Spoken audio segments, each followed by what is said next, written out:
দেশ ছেড়ে পালাতে গিয়ে বিমানবন্দরে ধরা পড়ল জুনায়েদ আহমেদ পলক এবং হাসান মাহমুদ।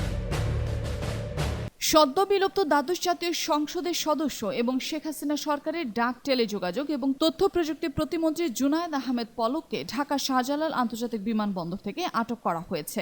৬ আগস্ট দুপুর ৩টার দিকে বিমানবন্দরে ভিআইপি লাউঞ্জ থেকে তাকে আটক করা হয়।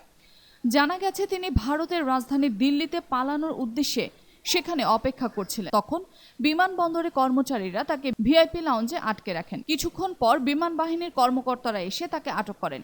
বেসরকারি বিমান চলাচল কর্তৃপক্ষ বেবিচকের দায়িত্বশীল সূত্র এ তথ্য জানিয়েছে।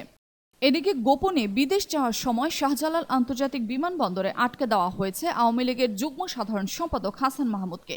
বিমানবন্দরে ভিআইপি লাউঞ্জে থাকা অবস্থায় তাকে বিমানবন্দরের কর্মীরা ঘিরে ফেলে। তখন নিরাপত্তা কর্মীরা তাকে সেখান থেকে সরিয়ে নেয়। বিমানবন্দরে কর্মরত বিমান বাংলাদেশ এয়ারলাইন্সের একজন কর্মী জানান, তিনি কোন দেশে যাচ্ছিলেন এ বিষয়ে নিশ্চিত করে কেউ কিছু বলতে পারেনি। তবে তার সার্ভ ভিসা রয়েছে।